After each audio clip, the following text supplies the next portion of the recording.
Welcome back to Clocktown Chronicles. I'm Michael Herbert, and I'm recording today from the beautiful WACA studios here on Butterfield Drive here in Ashland.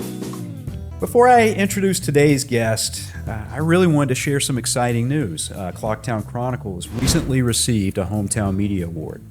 I'm incredibly grateful to everyone who's listened and supported the show since we launched back in 2023, and I really want to thank you. And now, if you've been with us through our first 6 episodes, you're going to notice something very different about today's show. We spent most of our time together before talking about current events in Ashland, really staying at that 30,000-foot level, covering what's happening now. And while that's important, I realized something, and it was that I wasn't capturing what I really wanted to capture when I started this podcast. I really wanted to understand the events that impact people, and more importantly, how those events impact them. What are those moments that stick with us, and what experiences shape the way that we see our town and our role in it? Because I believe we can learn a lot about ourselves in the present by understanding what's been important to us in the past.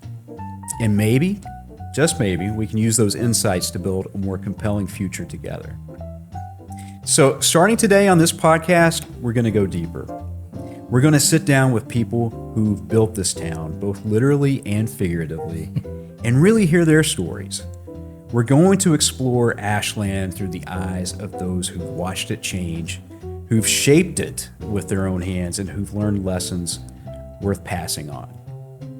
And I can't think of a better person to start this journey with than today's guest, Ed Hart, my good friend Ed Hart. Ed has lived in Ashland for almost 70 years now? A long time, yeah. We first moved here in 1957. Yeah. Lived here for 2 years, moved to Framingham for 2 years, and came back in 61, 62, and been there since, pretty much. Yeah, Ed doesn't look anywhere near his age. It's an amazing thing. And if you saw his energy, he definitely doesn't act his age. He doesn't act his age in a lot of ways. True, that's true, yeah. But, Ed's also a master carpenter whose work you've probably seen all over town, even if you didn't know his name was attached to it. He's serving on the finance committee now, but he's served on the zoning board of appeals, the board of health, also an associate member of the town forest committee. Ed's helped shape and create the Ashland Arboretum project, which I'm sure we'll touch on today, and then also worked on the new Mendez School as part of that committee. A little bit, yep. Yeah. But I think, more impressive than your resume, Ed, you're someone who thinks very deeply about the town and where we've been and where we're going and what it all means. And I think you really take a balanced, reflective look at change. And I think you're going to appreciate his perspective as much as I do. Ed and I are friends. We hike together often. Been doing that for years. And over the years, I've really gotten to appreciate, the person you are and what you bring to the table, not just from like a work or a committee or a municipal perspective, but just who you are as a person. So Ed, welcome. Okay. Yeah. So I gave a little bit of your background. Do you want to expand on that a little bit more? I can give you a few minutes bio. There you go. Okay. Born in Framingham at Framingham Union Hospital, delivered by Dr. Matarese. Now his son John started Matarese Funeral Home. Oh, no kidding. Yeah. And he was a nice old man. I played golf with him years later, and he was the medical examiner of Middlesex County for a while. I didn't know you were a golfer either. No, well, that was my father was a golfer. Okay. And so I took up golf to play with my father, and I got into it. I liked it. I got to the point almost where I could play the game. Yeah. And then so you played with Dr. Matarese. Yes, Dr. Matarese, and a number of times. Yeah, a nice man. Wow. Good golfer too. A lot of funny stories with Dr. Matarese. So if we ever have time, I'll share a few with you. Main thing is that we moved a lot. I was the oldest of 6 kids, and my father's a carpenter, and independent carpenter. You don't make a lot of money as an independent carpenter, at least back then. And so we moved 9 times before I got into the 9th grade, and lived in California for a year. 9 times? 9 times, yeah. Wow. Yeah. Lived in Framingham, Knobscott, Ashland, San Jose, California, in Framingham, and then back to Ashland again.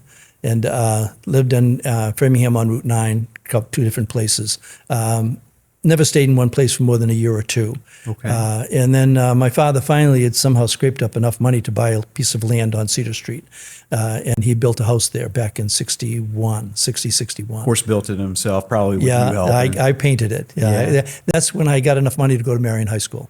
So Okay. I was a professional new kid, and I was tired of always being the new kid in school. So when it came to go to high school, there was a regional high school, Marion, and a friend of mine was going to take the test. And I said, yeah, sure, I'll take it. It was a piece of cake, and got in. But it was $125 for tuition back then for a year.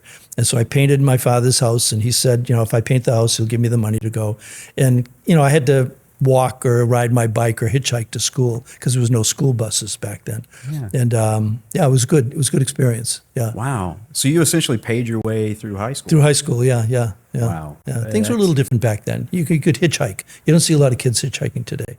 You don't see any kids hitchhiking today. Yeah, it's kind of, which is a good thing, I think, also. Yeah. The world's changed a little bit, right? Yeah. It's, I think hitchhiking was a little safer back in the day. Yeah, yeah. You just never know who's going to pick you up or who you're going to pick up. You never know. I hitchhiked to Washington, D.C. for Nixon's inauguration. No kidding. Back in the, way back. Yeah. Thought nothing of it. We hitchhiked down the Cape all the time. Really? Yeah, all the time. Never, didn't think anything of it. It was pretty common. Did you have any crazy stories from hitchhiking, or no? Fortunately, it was just pretty much. pretty bland? Yeah. Everybody was pretty normal, and always going the same route, Yeah. So it was pretty, pretty constant. But it was different back then. On my first job that I got paid in a paycheck, I think it was like 95 cents an hour. Drove a truck for Bates News when I was in high school for $1.10 an hour. Wow. And you could do a lot Okay. with $1.10 an hour. You could go out on a date and have money left over when you would, it seemed like the dollar seemed to go a lot further, at least for what I was using it for, back then. Yeah. Yeah. So it's amazing. Toys get a little bit more expensive. As you get Everything. older. Yeah, I know. Yeah. Yeah. So Ed, we talked a little bit about kind of your background, and when you think about your time here in Ashland, what's a moment or experience that stands out to you most vividly? It's one when you close your eyes, you can still feel yourself in it. Yeah, the way that Ashland has changed for me the most, when I balance my memories of Ashland in the 60s and today, is how much open land there was back then and how beautiful it was, like down on Cedar Street, the Workman's Circle. And Yeah. there were a number of caves that went all the way over to Rosenfeld Sand Pit, which now is Asher. Caves? Oh, yeah, there was, not caves, like canyons, you could say. Big rocks left over from the glacier, I guess. Yeah. And like three of them in a row. And I knew the area like the back of my hand because, like I said, we were poor and we moved around a lot. But when I was 9 years old, my father gave me a hammer for Christmas and I went to work. But he also got me a J.C. Higgins .22 rifle, single shot. And I worked for bullets. Oh. And, it was different a little bit, because it was. Oh, an yeah. awful lot- yeah. And I'd walk down the street with my rifle and the police would drive by and wave and I'd wave and nobody thought anything of it. Today, of course, it'd be very, very different. Yeah, for sure. I never got in trouble. My father, greatest man I ever met, he told me, you can go out on your own, but not with your friends, for target shooting. And we always lived in an area where there was some woods around, and the Workman's Circle area was full of woods. So I knew that whole area very, very well, all the way from where Market Basket is now to the sand pits where the Asher is now, and over to where the new high school is. That whole area was kind of a playground, and it was beautiful. And the Workman's Circle camp was very interesting also. There was an awful lot of buildings in there and had history. And that's where Algonquin Circle is now, right? Yes, or right, yeah. Next to it, yeah. Howie Pfaff had built all those condos down there. And I worked for Howie once on one job. So the town has changed in that way. The population back then was about 4,000 people, I think, back in the 60s. Today, what's it, 19,000, I think, today? Yeah, Yeah. about 19,000, yeah. And up where Shaw's is, there was a Whitney Beef. Mm-hmm. And there was a driving range with a big bullseye where if you hit the center, you got a free bucket of balls, I think. Yeah. And across the street from there, where the mobile station is now, is Tranco Garage. And there was a street light there, but that was, it was just different. The roads were narrow. There were no sidewalks. It was very open, very rural, very, very rural. And you knew just about everybody. Yeah. And I walk my dog. His dog, he wouldn't be on a leash. He'd be staying with me, And he didn't think twice. Today I would never do that. Today I would keep my dog on a leash for his safety and for just mainly for his safety, I guess, and keep track of him. I worry about dogs because, as you know, I care a great deal about dogs. Ed is a professional dog petter, I think. Hikes with Ed take a little bit longer than There's nothing normal. like a dog. Yeah, Dogs are great. Because every dog we encounter, Ed has to stop and pet, and Yeah, I do like dogs. yeah, it's one of your good qualities. But Ed, is there like a particular moment that just you think you'll always remember, even Oh gosh, so many of them. Yeah. So many. Perhaps the first one was when we were building the house on Cedar Street. A tree fell on my father, hit him in the back of the head and knocked him cold, and thought he was dead. Yeah, we were cutting trees, and there were some little kids nearby, and the tree started to go in that direction. My father, out of the way and pushed them away, and it came down on top of him. And I can still see it in my memory. It was a very. He came to. He was okay. Yeah. And like I said, my father was the greatest man I ever met. Yeah. In every way. And he was a tough son of a gun too. Oh my goodness, he was. Yeah, he was a Navy diver. Was in every single major battle in World War II. He was an interesting guy, and my father was, I think, the most influential person in my life. He was just physically, mentally, emotionally, in every way, was about as good as it gets. He was kind, he was strong, he was brave, he was hardworking, he did everything for his family, never took anything for himself. I never heard him swear. He was just a decent, great person, always in a good mood, always willing to work 7 days a week, 12, 14 hours a day. He didn't even have good shoes. He gave everything to his kids. And my brothers and I and my sister, we agree that we lucked out. We had the best parents. My mother, too, she was a saint. She was a concert pianist, and she, mega genius. She was beautiful. They met during World War II. She sang with the USO and Tommy Dorsey, and she was on her way to Hollywood when she met my father. And she's shipping out in San Francisco, and he came back at the end of the war, and they found each other and got married and moved back out here, moved to Framingham in 1947. Wow, it's like a classic love story. It right really there, is. Somebody should make a movie out of it because it was so good. And their backgrounds are very interesting. He came from the Depression. His father died in the middle of the Depression. 9 kids in the family. His father was a carpenter. My mother her father was a farmer in Montana. I think they had 7 or 8 kids. They lost their farm during the Depression. Oh, wow. So both families were affected by the Depression. My mother was given up to, well, not given up, she had to live with her aunt in San Francisco because the parents just couldn't take care of the kids. They lost the farm and they went to California. Wow. So both of them had childhoods where there was a disruption and they realized how important family is. And so my father and his brothers were all best of friends. And me and my brothers, my sister, we're all best of friends. And you got a lot. Yeah. And we Zoom every Saturday and Sunday. For 40 years, we had breakfast every Saturday. And then COVID came along, kind of messed things up. So Zooming was very convenient. And so now we Zoom. It's better for everybody. But that's what my parents instilled in me, is how important family is, how important it is to do the right thing. Work hard, do the right thing. And all my brothers, my brother Dennis went to Yale, then he went to Harvard Law. Brian went to Brandeis. Scotty went to UMass. Candy went to BC. They all got educations from my father, who never even graduated from high school. He just worked hard all the time and put them all through school. Wow. Yeah, he was a great man. That's how do you think that has influenced the way you've thought about the town? And that caretaker type of mentality. Yeah, that's the way he was. The ordinance that you have, no smoking in nightclubs and restaurants, that's my father. No kidding. Yeah, he got that going a long time ago at the American Legion, I think. Didn't like the fact that people were coming in smoking, and there were other people that were non-smokers. And then at that time, we were starting to get more conscious of the dangers of cigarette smoking. So he decided that he got a petition up and he pushed it through, and they made it a law. My mother was responsible for the law that there is no shooting in Ashland. because I was a target shooter all the time. So she got a petition going, and they passed a law back in 67 or I think 68. No more shooting in Ashland. Wow. Yeah, because firearms are still right. prohibited. Yeah. Wow. Yeah. Yeah. That's. I didn't realize that. Yeah, I didn't realize that they had that type of impact. And then it makes sense, though, when I think about you and some of the things that you've done, like your committee work, like on the Board of Health and like the pesticides and things like that. You worked at that. You're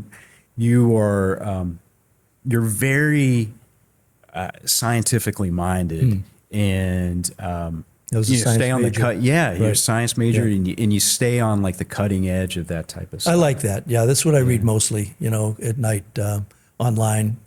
Anything from ZME or Harvard or a number of other sources for the latest in certain areas of research. I was a biology major, chemistry minor. And you were going to do like pre-med for. Yeah, I got into UMass Med in 81, decided not to go for a number of reasons. One, my father needed help. And I realized it really wasn't for me. I think this is the most honorable thing you can do with your life is be a doctor or a nurse or a dentist or a veterinarian. You use your energy and your intelligence to help others. That's the most honorable thing you can do. And I would have done, if I could have cloned myself and have two lives, one would have been a doctor. I would love to have done it. But, I take it too seriously. I was studying too much, and I think my marriage would have suffered from it, because I was always in the library. I was never around. Yeah. I loved it. And but I didn't go back to school till I was 28. Yeah. Because I had to help my father put my younger brothers and sisters there. And there was other things going on also. But that was when they were all squared away, then that's when I decided, I think I'll go back, and I went back to school and did well, had a good time. So, it's really interesting. You talked about how your father and your mom like instilled that sense of family and that importance of family. And I just hear that reflected, what you're saying here, helping your dad out, not going to med school because you need to help dad out. And then also we're thinking about, your marriage with Janet and everything. So it's... And my nephew, Alex, we helped raise him. Okay. And then my brother Brian passed away, and he had two kids, so we helped him as much as we could with the two kids. Yeah. So it was all family. We have a big family. It's part of it. So if the word that comes up for me right now is duty. Yes. Yeah. I think that's accurate. Yeah. That's the way I think my parents instilled in us a sense of duty to yourself, to your community, to everyone. That's why that woman that holds the sign downtown, kindness matters. Yeah, Nancy. That is true. Kindness is the most important thing, in my opinion. I think it's the foundation of all virtues, and the opposite, unkindness, is the foundation of most vices. And I think that in life, the most important thing is to be kind to others, yourself, to animals, to everything. Then you're a successful human being. If you're not kind, then you're not a successful human being. I don't care how much money or power you have. That's interesting. So that's kind of like your barometer. That's what I believe. Yeah. That's my barometer. Yep. How do you think Ashland does in general Very on good. that scale? Very good in that scale, I think. Yep. Yeah. Ashland's a good town to live in. It always was a good place. I mean, the world is a good place. But Ashland has made some good changes since I've been here in a lot of different ways. The school system, I think, is the part of the foundation of what happens. And that's a reflection of the people that's moved into the town who wanted a better school system. And Ashland made sure that they got it. When did that happen, Ed? When In did the you late think 60s, I think, late is when I 60s? saw the change. Yeah. Okay. Back in the 50s, it was different here. Ashland High School, I heard, I didn't know anybody, but I heard there were kids in their 20s still in Ashland High. And it was different, very, very different. Right around 63, 64, things started to change. And maybe it's because more people moving into the town, possibly. There was some building going on. But it was the parents that wanted a better school system. We had some good people. Zyke, you see, I went to Ashland in the 4th and 5th grade, and that's it. Yeah, because you were moving around. I was moving around all the time. I was in Framingham a lot. But we came back for high school. But my brothers and my brothers went through all the grades in Ashland. Chris, I think, started off in the 1st grade at now is the Fruit Street School. Okay. And and we noticed a difference. In That's the Warren School for those the Warren of you. School, right? Yeah. That's I went to Central. I think it's the Pitaway. Pitaway. Yeah. It was Central Street School at the time, and and then the high school was down where Mendez is now. Okay. That was the old high school. Yeah. Yeah. Huh. Well, you've been here for a while, and Ashland is a great town. It's a unique town. I It think. is, yeah. There's so many idiosyncrasies to it. But you've surely seen like patterns repeat themselves here in Ashland, and how Ashland handles change, I think. And so, what's one pattern that you keep noticing? Oh, let's see. It's funny, in Ashland, sports is important. I remember my brothers were in cross country. I think what Ashland, if I was to say, does Ashland have one theme? It would be the focus on children. Making sure that the children have a good education, making sure that the town is clean and safe, that there's things to do. It's a safe place to live and grow up. There's some open spaces. Ashland has made some good decisions recently purchasing like Warren Woods and the Valentine estate also.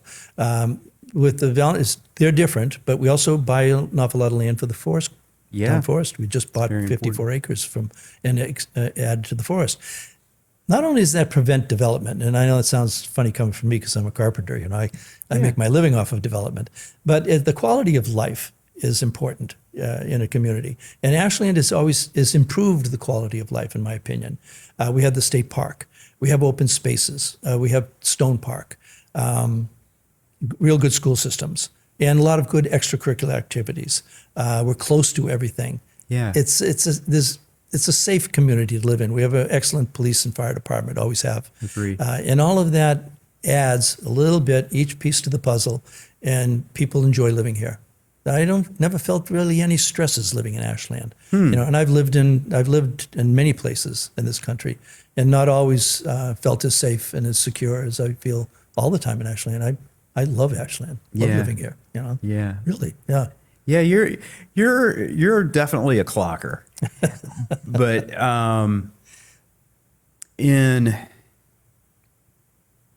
I think in a measured way, it's not like this blind loyalty. Yeah, because I didn't go to Ashland High, so I'm not a townie, so to speak.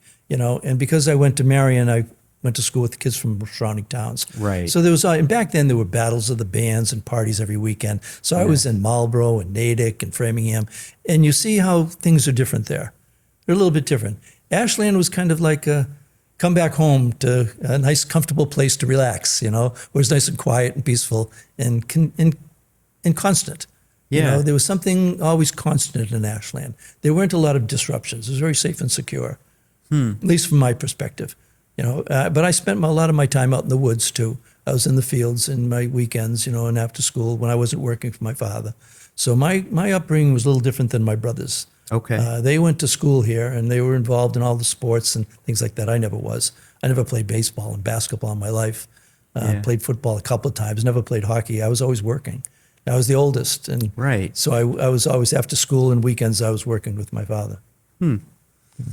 So, if you think about a time when you felt really connected to Ashland, really connected to the community, what was happening at that point? Well, that's probably when I really felt connected to Ashland is when I started building my house here in '89, and then started getting involved in town affairs, more involved. I mean, I was always concerned because my father and mother lived here and my brother lived here.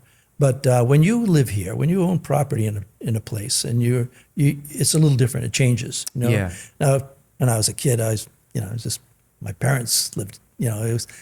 We lived in so many different places. It didn't really dawn on me that they owned Cedar Street because we had always rented. You know what I mean? Yeah. So that's why I went to Marion because I thought that we may move again. You get a little older and you realize no. Oh, that's that strategic mind of yours. Yeah. Kind of going, yeah. No, it's smart. Yeah, it's true. And so when, you get a little older and you start looking at things a little differently, and so when I started building the house in '89, it was working with Bob Schiavi, is when I started to look at Ashland a little differently. I'd always, been here, but it was different. It was a different realization, different experience. Yeah, it's interesting because, I live just over the border in Framingham. I'm literally 5 minutes away from Town Hall. But, and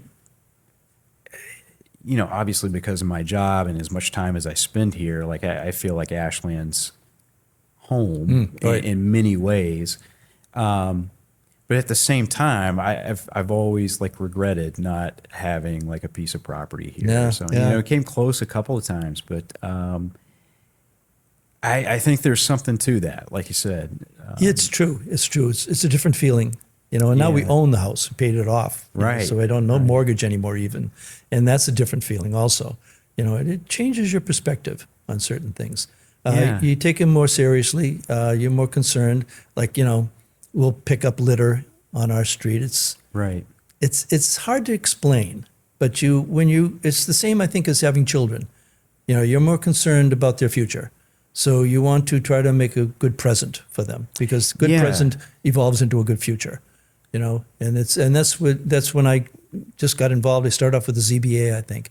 I did some things for the Yeah, town I before was that. going to ask you, like, Yeah. what was your first committee? Was it ZBA? Yeah, it's funny. It's funny the way it worked. There was somebody that was going to do something in a piece of property near where we lived, and some of the friends and the neighbors asked me if I would represent our wishes, and I did before the ZBA. The person was looking for a variance, and Mr. Hanna was on Yes, the ZBA. Jim Hanna. Yeah, and Elliott Street. when it was over, he talked to my father. He says, "Hey, talk your son into joining the ZBA." Mr. Hanna wanted to leave, and so my father said, told me the story, and I said, "Yeah, I'll do it. I guess what's involved," and that was my first experience with the town committee, the ZBA, and it was very interesting. Wow. Very interesting. I enjoyed it. Did you have any 40Bs? Yeah, we did have one. Yeah? Yeah, it was one over on Fountain Street, and it was never developed though. Okay. They got approval for it. I think that they ended up selling the lots separately over time. Okay. Yeah, this was a while ago.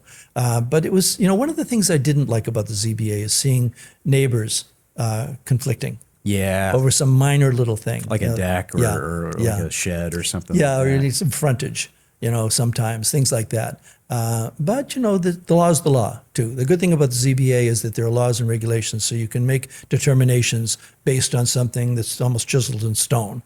And there's some comfort in that. There's some security in those types of discussions and debates, So that's what I liked about the ZBA, that it is rooted in a number of laws and regulations that you can refer back to or use to defend your position or use to deny a position. You almost sound like an attorney right now. Well, I have 6 lawyers in my family, so. Oh, this kind of rubs off, I guess. And my brother Dennis went to Harvard Law. Oh. His wife is an attorney. His kids are both attorneys. So a lot of Yeah. attorneys in the family.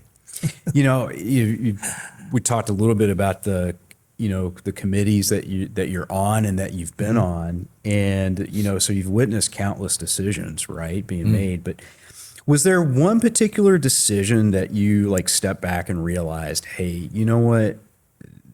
This is bigger than just this one decision. This is going to change who we are fundamentally. There were 2. Okay. The one was more important to me, perhaps. It was over on Corderville Road. It was in the ZBA. There was a man. It was an older man. He had cancer. He had a piece of property adjacent to his property. It was like maybe I think 5 feet too short for road frontage, and he was looking for a variance on it. And I was disappointed in the neighbors around who had built their houses and moved in long after he had been there an awful long time. Oh, really? Yeah. And I also was disappointed in his attorney. Didn't make a good presentation, and it was voted down. I think I voted for it. I don't remember, but it was voted down. And later on, he came back a year or 2 later, and he got his variance, and he was able to sell his property. But I was disappointed in the way, at that point in time, the way the neighbors seemed to think more of themselves than this other gentleman. It was his property. We're talking 5 or 10 feet. It was nothing on change. The positive thing that I recall that made an impression was on the Board of Health with the pesticide regulation. Yeah. And that was good. And I'm glad that the board and the town accepted that. And we made it illegal to use class 1 and 2 substances on town property. And we wanted to extend it to all property. But I think that the message got out, and awful lot of daycare centers and others that didn't necessarily have to do it this way started doing it that way. Right. Making people aware of a problem. A normal person, an adult, responsible person would make the right decision. At least that's been my opinion. I think if you present the truth to somebody, then they recognize that they'll do the right thing. Yeah. I want to put you on the spot here. What's been your favorite committee? Oh, gosh. It's hard to say. I don't know. I like them all. Oh, so the diplomatic. Finance Committee is a good committee. Oh, they're a good committee. What makes them a good committee in your mind? They're all just professional. There's no personalities involved. It's data, it's decision, and they come in, they do their job, they do it intelligently, and then it's over. It's so efficient. It's methodical and efficient, and I like it. I like that because these are people that do their business. They're there to get a job done, and they get the job done. Not that the other committees I've been on aren't like that. They've all been very, very good. But the Finance Committee is extreme in that way, and I was always impressed. The professionalism of the people that were on that committee, their intelligence, their experience, the way that they are involved and dedicated and concerned, open to discussion, and always, in my opinion, making the right decision and not wasting a lot of time doing it either.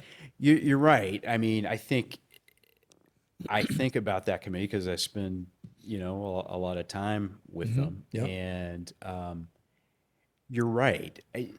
They prove that you don't have to spend hours and hours talking, to get a variety of opinions, and make thoughtful decisions. Right. Exactly. They don't. You know what?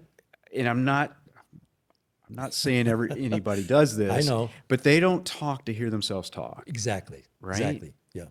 If they have something to say, they say it. It's got meaning. It's got purpose to it.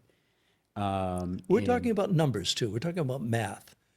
Other areas you have to express your opinion because but there's values there too. Oh, There's sure. values. Oh, yeah. Oh, yeah. Absolutely. Yeah.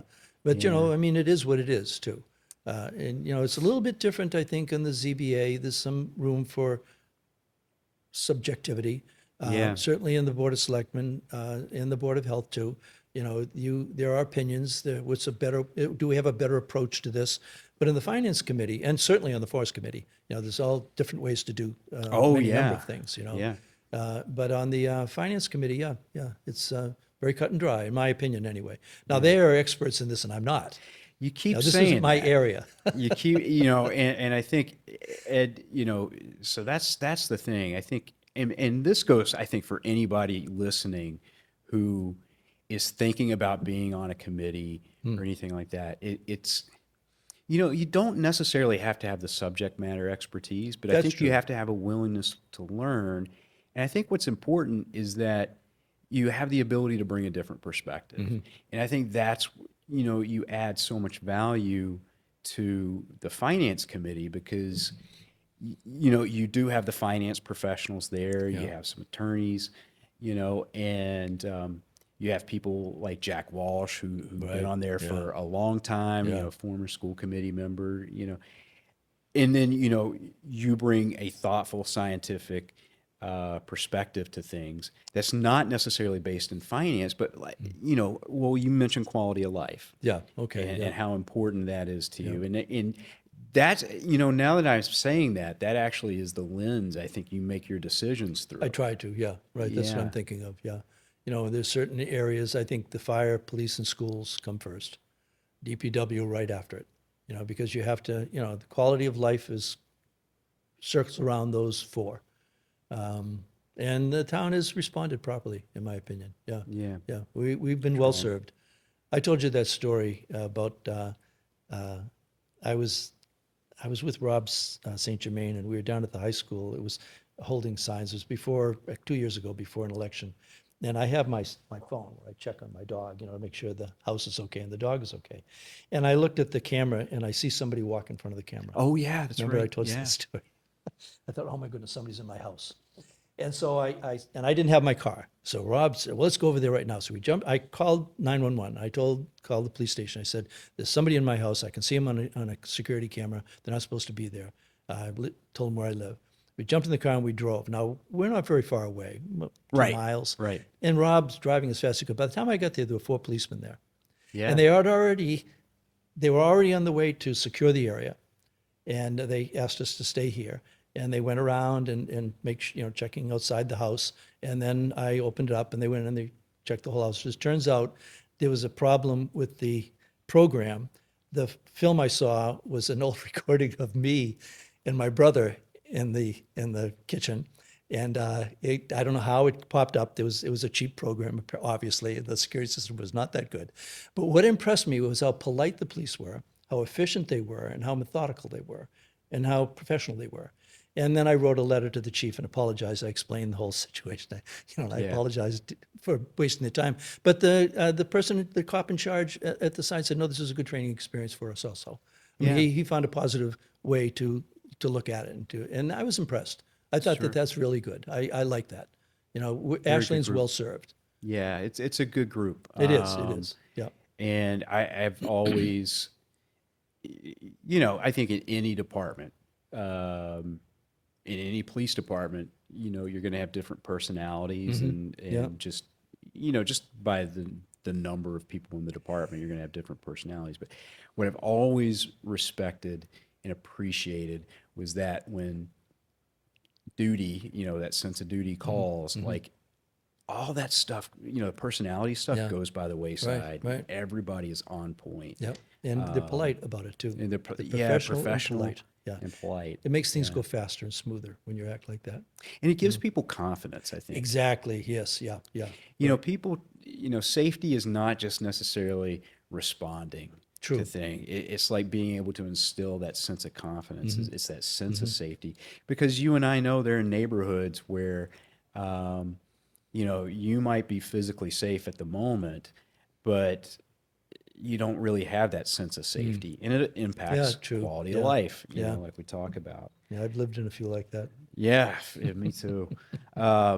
So I want to talk about Cadillac paint or the Arboretum, because I think a lot of people associate, when they think of you, they think of that project. Yeah. And when did you start getting involved in Cadillac I think it was paint? 94, 95, sometime like around that period of time. Yeah, for those of you that don't know that are listening, so Cadillac Paint is off of Elliott Street towards the Sherburne line. The old Cadillac Paint and Lacquer Company, used to be, Paint and Lacquer Company. Lacquer, yeah. And, it got abandoned with the economic times and just it was a brownfield site, meaning that it was heavily contaminated. Yep. There are buildings there that just fell into decay and disrepair, just became an eyesore. But, Ed, you've been really involved in advocating and playing a role in getting that cleaned up. Yeah. So I kind of interrupted your spiel there. But No, you're right. It was... like you said, it went under in 1984, I think, and Bob Schiavi owned the property around that. He had a farm, and farming kind of went in one direction, and building went in a different direction. So he was an excavator. He had a brother to help him, and they developed that area. And it kind of built around Cadillac Paint. Now, Cadillac Paint went under, like I said, I think it was 84. They had some problems with underground storage tanks for solvents, and it leaked into the ground, and it was too expensive to clean up. And the owner of the company, I think, went bankrupt. I'm not sure on the specifics of his finances, but the result was, as far as neighbors were concerned, was the place had been abandoned. Oh, yeah. And they didn't have any money to clean it up. So the state would come in and approach it as when they were aware of a problem, they'd have to come in and fix it, but they would fix that problem. Well, there was a lot of little problems in Cadillac Paint. Turns out there was no asbestos, which was good, and that was a benefit for us. But, nobody had any money. That was the main thing. The state didn't have the money. The town didn't have the money. The owner of the property didn't have any money to do the cleaning. We were dealing with problems as we became aware of them. And then the whole thing started when somebody wanted to purchase the property in order to revitalize it for manufacturing. This is, I think, in 94. Okay. And the neighbors got together and said, wait a minute, no, we're not going to be doing that. Yes, right in a residential neighborhood. Exactly, now, yeah. And we were concerned that the select board might give them a variance or a special permit. So we had a neighborhood meeting. And for some reason, they chose me to be the spokesperson. I don't know why. I was working all the time. I didn't have the time for this. But once you start to do something, you got to finish it. And so I created a newsletter called Clean and Green, and printed it up and gave it to the houses around us. It turns out there's 162 houses in our neighborhood that are close enough to be affected by what goes on at that piece of property. Okay. And so that was our our group. And it took almost 25 years, but we eventually got the place cleaned up, the buildings torn down. The EPA came in at the end and spent millions of dollars making sure that it's absolutely clean. They scraped up soil, carried it away. Tons of soil. Tons of soil. Yeah. Oh, for days and days they were dragging stuff out of there. Yeah. And at the end, the man that was in charge, the foreman from the EPA, gave the town a document, and he told me face to face, this land is now cleaner than any land in Ashland or the surrounding towns. And that was nice to hear. Yeah. And then the town took it, and we decided what we're going to do with it is make an arboretum and turn a toxic, negative nightmare into something that was positive and sustainable and could be used by anybody for, and enjoyable during the day. Walk and look at different plants. They're going to have signs labeling different things that they planted there. Take a couple of years. Yeah. But it took 25 years to get to where we are now. That's so a couple, the thing. 5 or 10 more years, who cares? 2 or 3 years, we're going to start to see it take shape. But it's worth it. When you have something that's worth doing, then you stick to it and you do it. That's all. Yeah, that's. I will have to say that's kind of the part of the job that frustrates me a bit, is just when, like you talk about, we've been working on this as a community for like 25, 30 years, and it's slow, and then we made so much progress since 2018. Yeah. When we That's when we true. made that Yeah. that vote, and it's just like, well, can't you get this thing finished? I'm like, oh my gosh, it took us Come on, this it's like- long. yeah. But that's good. my own issues. Yeah, but that's good to people that are impatient. That prods you to move as fast as you can. Oh, and take on too many projects. sure, at once. it happens, That's for yeah. sure. Yeah, Ed, if you were to describe Ashland as a person who's grown and changed over the decades, what would you say about their personality now versus then? Oh, let's see. A little bit more open. I don't know. I use words like inclusive. Yeah. that we hear a lot today, and that's true. It's true. What does open mean to you? Openness is more like, say, any community that's where people, the same families have lived there for generation after generation, has kind of a closed attitude. It's us and them attitude. You don't see that in Ashland. Ashland is just lives in Ashland. Everybody's a resident of Ashland. Everybody is equal in Ashland. It doesn't really, there is none of that. I don't see it in any way. Whereas in some places I've lived, like your last name matters.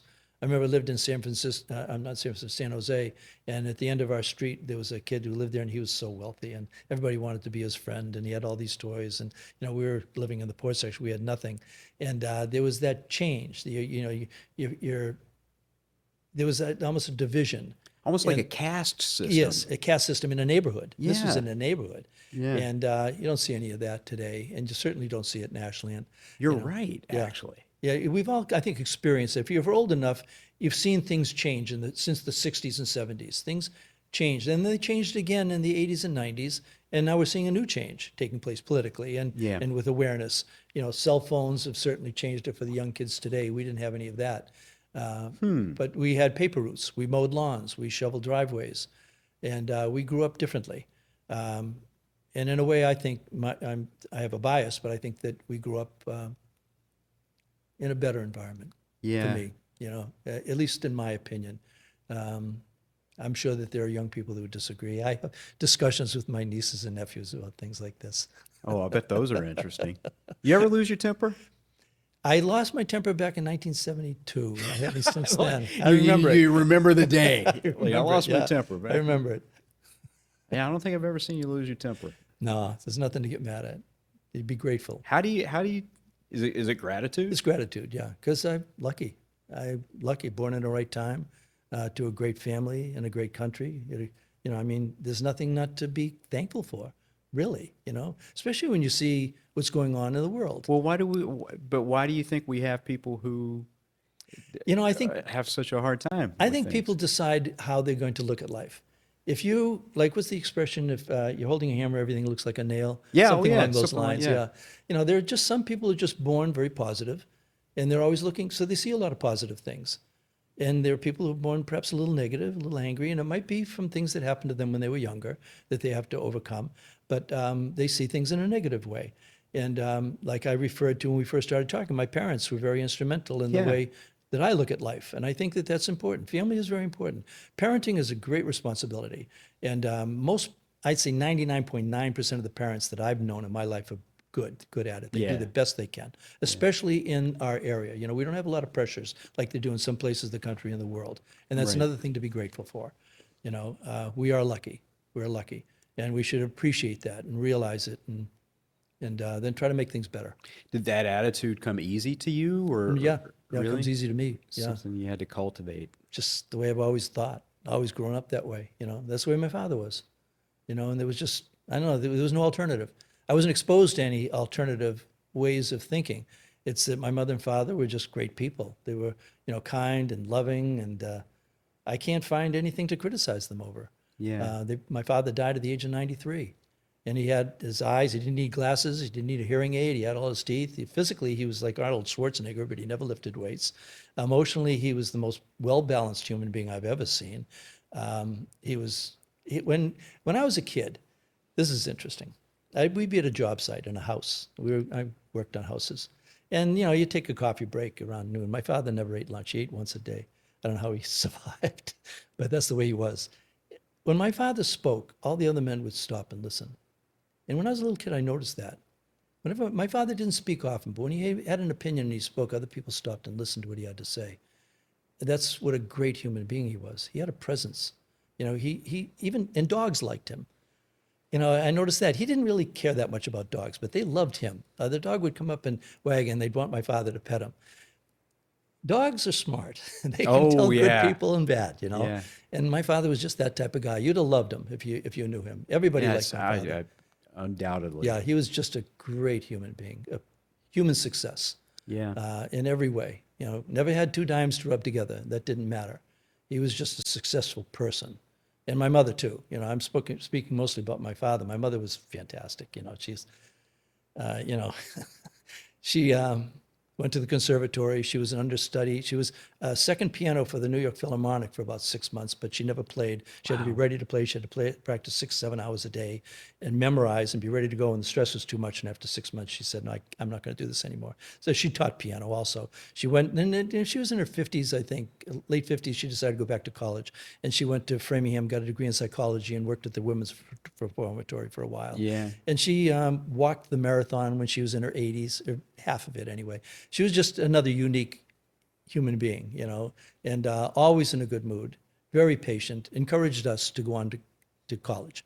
With my father, he didn't care. My father, you know, it's just you work hard, you do what's right, you take care of your family. You know, that's what's important to him. But the mother, she was like, if you can do it, then we'll find, if you have a talent, we'll find a way that you can go as far as you can with that talent.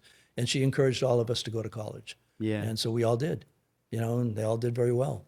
And, you know, my father's a carpenter, never graduated from high school, and all of his kids went to really good schools, graduated with honors, and went on in life. And never ever got in trouble with the law, never had any problems at all, yeah, which is nice to see. And we're all best friends after, I'm 77, and we're still get together, like I said, twice a week to Zoom for an hour. Yeah. Ed, do you ever regret anything? Yes, I wish I was kinder to animals when I was younger. I was a hunter, and I'm a vegetarian now. I've been a vegetarian for decades. Yeah. And that's the only regret I have, is that I didn't think more carefully about it when I was younger, because I love animals. And I don't know, it's my only regret. Yeah. I can't think of anything else that I regret. Just I would have been a little kinder here and there, you know. You strike me, and this just came to me now. Like, I mean, you're a very peaceful person, not in the sense of, Thank you. not in the sense of like, you know, war and peace, Right. that type, but just like at peace. Yeah. I Do you sleep feel well. that way? Yeah, I fall right asleep and wake right up. I have no, I'm lucky. Like I said, I'm very grateful. I have Yeah. no problems, you know. I have only one regret. I would have bought gold back in 1990. Oh my gosh, it's exploding. It's like over $4,000 an ounce now. I knew a guy that bought it back then. I said, "What are you buying gold for? That's stupid." Well, yeah, he bought it like I think it was $100 an ounce or something when he bought it. What's it now? $4,000. It went up over 4,000 I yesterday. just heard that this morning. It's amazing. It's like I don't know. It ain't Bitcoin, that's for sure. Yeah, yeah. But, yeah. What do you think is the biggest threat to our society today? Oh, good. Yeah, moving. I'm zooming up now. No, that's from okay. Ashland Yeah, we've had these discussions Yeah. before. I think threats to the environment are Yeah. the most important. Like too much plastic in the environment, global warming. It's not a hoax. It's very real. Acidification of the ocean. I think I think it's 80% of all life on Earth is in the oceans, and they're vital to us. I think that the direction that we're going, it's not just my opinion. The UN and World Health Organization, there's a lot of people who study this and keep track of it are concerned. Loss of arable land through agricultural processes. We're losing, I think it's like 20 million hectares of arable land every year, Yeah. something along those lines, from erosion mostly, and also from agricultural processes. We grow an awful lot of feed for animal agriculture, and we are burning the candle at both ends. And I think it can be solved, and I Yeah. think it will be. I hope it will be. Unfortunately, many people don't wake up until it's almost too late. I think the human being is like that. We respond to stress better than we plan ahead. You know what Yeah. I mean? If something goes wrong, you So stop what true. you're doing and you solve the problem, like the pandemic, for example, Right. or 9/11. This pulled everybody together. People stopped arguing with each other. We said, no, we have a common enemy. We have to solve this problem. We'll deal with the rest of this later. And that's a kind of a human condition I've noticed, and in everybody's life too. Yeah. If you have an economic problem or a health problem, everything else takes second. You solve this first. And that's good, and in a way it's unfortunate too, because we do have the capacity, the ability to plan ahead properly and avoid a lot of problems that we're going to have to deal with. Yeah. So it would be better off to follow people and get leaders that know what they're talking about and follow them and try to find a way to get this done. And most of our problems we're doing very well at, but I think that the environment is the main thing, the biggest stress that we face as a species on this planet. Yeah, I mean, do you think so? We have this whole history as mankind, if you will, of when a crisis happens, threats to society emerge. We do rally, Yeah. and it's almost like it gives us a false sense of confidence. Like we know we'll take care of this. Right. Like when it becomes a real issue, we'll take Yeah. care of it. Right. Right. But you're right in the sense that you don't always make the best decisions. You might solve the problem, but maybe not in the best way. You might solve it in a way that creates more problems in the future. Yeah, that can happen. But at least we Yeah. pull together. It shows that it can be done. It's so Why true. wait until something goes wrong? Pull together now. Yeah, I remember like one of the lessons I learned in grad school was just, you kind of summarized it in this way, which is don't let a crisis go to waste. Yeah. Right. Use it as an opportunity to build bridges. I've heard that. Sure. And build community and build togetherness. And Ashland's a good proving ground, I think, for that. Yeah, in general. yeah. I think we've made the right decisions as a town in general, heading in the right direction generally, as evidenced by the property values in Ashland. How they, Oh gosh. I Yeah. mean, that's a good indicator is that the things are going right. We're going in the right direction. I had a conversation with some Board of Health members of an adjacent town. I won't say which one it is. Yes, I will. Okay. I think I've told you this before. It was in Hopkinton. They were asking about the pesticide regulation. So I had a meeting with them a few years ago. And some of the members said that they wished that Hopkinton had purchased Western Nurseries, and now that area in Western Nurseries is beautiful. I drove through it recently and I was impressed at how nice it is. But the sudden increase in population is going to cause them to build a new school, for example. Right. And that's a stress financially. That could have been planned differently. You don't need a crystal ball for some of these decisions, but there's a lot of factors involved in something like that, I know. Totally. But the one thing, Ashland made the right choice. When we were faced with a very similar possibility, instead I don't know if it's luck or just intelligence, or just community and compromise. But for example, Warren Woods did the right thing there, and in a number of other places in the town. And that has added to that piece of the puzzle that improves the quality of life in any community, having open spaces and some type of control over its growth. There are limits to growth. Yeah. And you got to be conscious of that as much as you can. I know that there are an awful lot of laws that prevent us from stopping somebody from developing property that they own, that they purchased, and they have a right to develop. That's true. There are laws about development that we make sure it's done a proper way. But in the larger picture, if the community can get involved in that for the future and make the correct decisions, you're going to be better off in the long run. And I think Ashland has done that in a number of areas so that we'll be better off in the long run. Like with the town forest, Cadillac Paint, the Valentine Barn, other places that the town has stepped in and taken the initiative and done the right thing. And I think other towns envy us for that. Yeah, we have, like, our reputation has definitely kind of improved, I think, amongst definitely. some of our neighbors just by some of the actions that we've taken.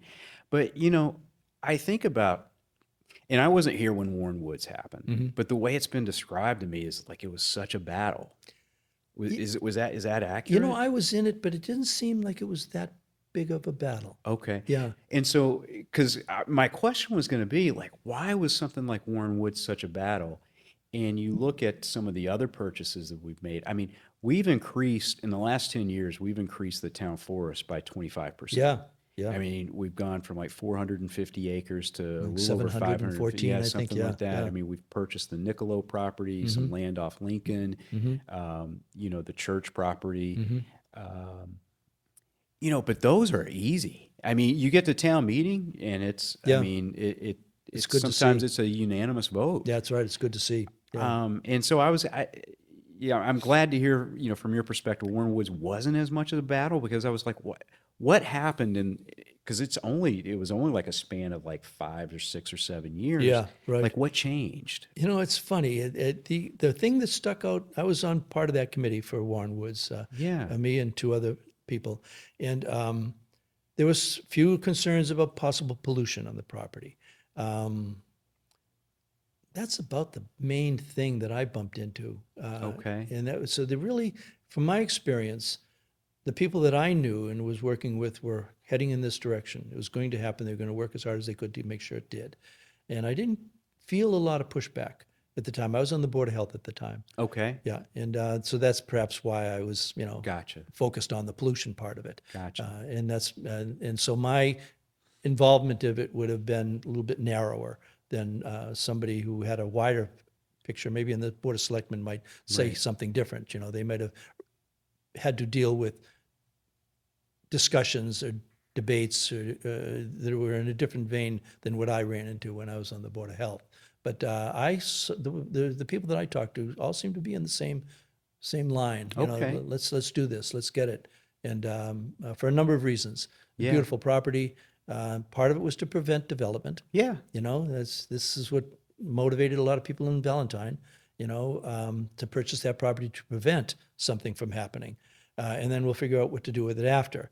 It would be better off in the long run than we would if we didn't do this. And we ended up with an apartment complex with 250 new apartments to deal with. Some of this is inevitable. Right. It's something. Well, we got 340Bs. I know, right? in front of us close. right now, and you can't do anything. Right. There's very little you can do. It's inevitable, but you try to do it as best you can. And if you have an opportunity to get involved and change the direction, take that opportunity. Do everything you can to do it. Okay. And I think, and that's what I see in this town also. Yeah. And there's a lot of people individually that are motivated in that way too. There's a way to do it, then they'll be willing to do the work to get it done. And that's nice to see. We have a lot of good volunteers in this town. We do. Yeah. We do. A real good DPW. Those guys really work hard. They're really good.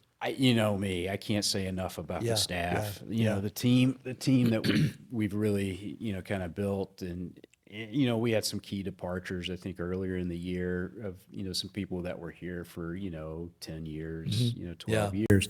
But I think kind of putting, Ashland 2.0 as I like to call it, together, I'm just so thrilled and encouraged just to kind of see how they're gelling and just. It's awesome. I sent a letter to Doug a couple of years ago. I was working in Wellesley, and it was in the winter, and it was a snowstorm. And I leave Wellesley, and I'm on Route 16, and it's like 25 mile an hour, traffic, and the roads aren't salted or plowed or sanded. And I get to Natick, and it's like 20 miles an hour, and it's even worse. I get to Sherburne, and it's even worse. And I'm coming down the hill, Maple, and I cross over into Ashland, and it's completely bare. And all the streets, and I drove a ways, and I was like, they were on top of it. They got everything done, totally different from these other towns. Some of which that have an awful lot more money, like Wellesley, for example, than Ashland does. But these guys know what they're doing. They do their job. They're out there early, and it was impressive. Yeah. And so I wrote Doug a letter, and I thanked him very much. He appreciated it. I'm sure he did. They do so much work. They do. Yeah, they do. They're really unsung heroes. Yep.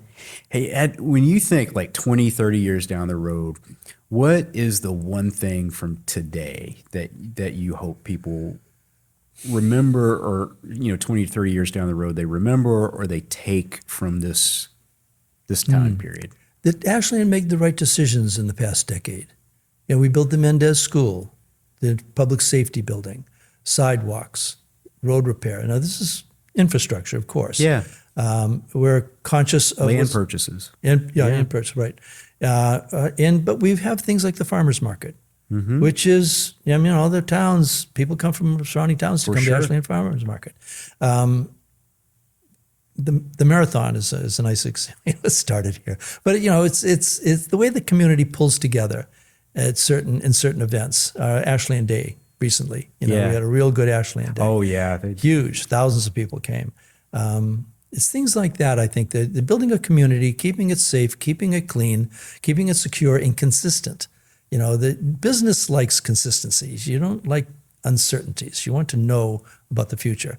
And I think that, if you're doing business in Ashland, if your business is to raise your family, or if your business is to invest, it's nice to know that Ashland is safe and secure, clean, and that was going to be our motto: safe, smart. It still is. It still is. It's changed. Okay. Smart, safe, and sustainable. Yeah. I still remember that moment when you said that. Clean and green. Yeah. And I remember lighting up when you said that, and I still get that feeling when I think about it. Because it's true. And that's a good motto, because it sits in the back of your mind. And so when you have to make a decision, you think about it: safe, secure, sustainable, clean, green. Those are the way. Maybe Nyanza had something to do with it too. Our mindset, we've dealt with a toxic waste site. Yeah. And that does change people. We don't want to go back there. We know how serious this is and want to make that mistake again. Cadillac Paint, same way. So the decisions that are made in Ashland have been in the past 10, 15, 20 years maybe, have been in that direction, in a positive, sustainable, safe, secure, and the result is, yes, that's what we have. Yeah. And that's why property values are so good, and that's why you can relax. You come home, you can relax. Instead of, fighting the traffic and coming home and not being able to relax. You can relax when you come back to Ashland. Quality of life. Quality of life, exactly. Yeah. There's a lot of pieces to that puzzle, and they're all important. And that's why, if we need, like we were talking in the Finance Committee about an override, for example, nobody likes to spend more money, but personally I'm willing to, because in order to keep the quality of life, if it's necessary, there's some things you just have to pay for in life. And this isn't a promotion. This is spontaneous. This is just my personal opinion. I have discussions. I meet with a couple of guys, as you know, down the bagel table, and we discuss town politics and things. And that's always been my position. Nobody wants to spend more money, but sometimes you have to. Sometimes you have to work a little harder, a little longer, or spend a little bit more in order to keep what you have.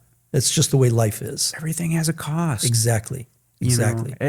Everybody, that's such a good point. Everybody asked me, like, what was my goal when I came here? Was it to do a downtown project or to build a public safety building? And yeah, those are important, and those were certainly goals. But my thing was, Ashland is such a great community. And so first, if and when I leave here, well, eventually that will happen at some point. I hope that what I've helped to do is help people understand that, to get to a certain level, right, you have to pay a price. Yeah. Dollars, blood, sweat, Yeah. tears, all that. You do. That's just a universal law. right. It's a universal law. You right. can't get something for nothing. But then the second part of that is Ashland's worth paying that price. Yeah. True. Yeah. It's worth it. We're worth it as a community. Right. We're such a good community. We're worth investing in ourselves. And that's really kind of what I hope, to take away. But No, it's true. Ed, we're coming up on our time here. Is there anything that we haven't covered that you want to cover? No, I just, no, I can't think of anything. I look forward to the farmer's market to go out and pet some dogs. And Oh, yeah. Some hikes in the town forest or wherever. I did mention to you years ago, a dog is mayor of Ashland. Yes. Remember I ran that by you? There's a town in Georgia that did this to raise money. Yeah. And people would have to pay $10 a vote. So $10 for a vote for your dog. And they raised a lot of money. And they had a dog as mayor for a year. Yeah. I know that not everyone would necessarily be for that, but it was, I would vote, I would put my dog up for mayor. Sure.